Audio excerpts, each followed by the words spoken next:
नमस्कार दोस्तों। आज हम पढ़ेंगे मराठा साम्राज्य के बारे में कुछ इम्पोर्टेंट बातें।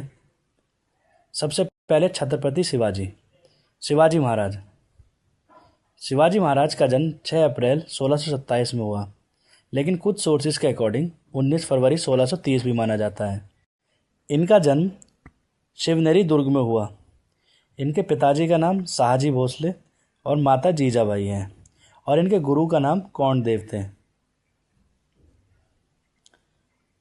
शिवाजी की कुछ शुरुआत बातें। 1644 में बीजापुर के खिलाफ इन्होंने अभियान शुरू करा।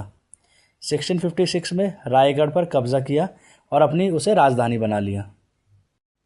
1659 में अफजल खान की हत्या। 1664 और 1667 में इन्होंने सूरत की लूट करी और 1672 में पन्हाला दुर्ग को जीता। ये कुछ इनकी इम्पोर्टेंट विक्ट्रीज यानी इनकी विजय थी। अब छत्रपति बनना। 5 जून 1674 को रायगढ़ में स्वयं को छत्रपति शिवाजी महाराज की उपाधि दी, यानी खुद को घोषित किया छत्रपति शिवाजी। 1665 में औरंगजेब और शिवाजी महाराज के बीच में एक पुरंदर संधि हुई, लेकिन बाद में शिवाजी ने फिर स्वतंत्रता प्राप्त कर ली। शिवाजी की मृत्यु 3 अप्रैल 1680 को मात्र 53 वर्ष की आयु में हुई। शिवाजी की सेना। इनकी 3 मुख्य भाग थे। पागा सेना नियमित और घुड़सवार वाली, सीलेदार अस्थायी घुड़सवार और पैदल सेना।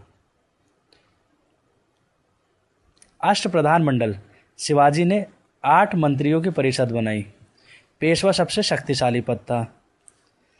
दरबार में मराठी भाषा का प्रयोग किया जाता था। मराठा संत परंपरा ज्ञानेश्वर, नामदेव, एकनाथ, तुकाराम, रामदास, ये कुछ महान संत हुए मराठा में, जो संस्कृति और भक्ति आंदोलन के आधार पर थे। शिवाजी के बाद संभाजी आए। संभाजी महाराज का टाइम पीरियड 1680 से 89 तक रहा। तो साथ में औरंगजेब की मृत्यु के बाद मराठा शक्ति फिर बढ़ी। पेशवा काल का उत्कर्ष। बाजीराव प्रथम, जिनका टाइम पीरियड 1720 से 40 था, ने मराठा साम्राज्य को उत्तर भारत तक फैलाया। 1761 में पानीपत की तीसरी लड़ाई में मराठों की हार हुई। अब आते अंग्रेजों से इनके युद्ध। एंगल मराठा युद्ध 1782 वाला, 1803 से 05 वाला और 1817 से लेकर 19 वाला। इनके बाद 1818 में पेशवा बाजीराव सेकंड ने अंग्रेजों के सामने आत्मसमर्पण कर दिया। पेशवा पद समाप्त हो गया और मराठा साम्राज्य अंग्रेजों के अधीन हो गया। जी हाँ दोस्तों, आज हमने मराठा साम्राज्य से संबंधित कुछ इंपॉर्टेंट बातें पढ़ी। इसी के साथ टॉपिक होता है ख़त्म। मिलते हैं अपनी नेक्स्ट वीडियो में। तब तक के लिए नमस्कार।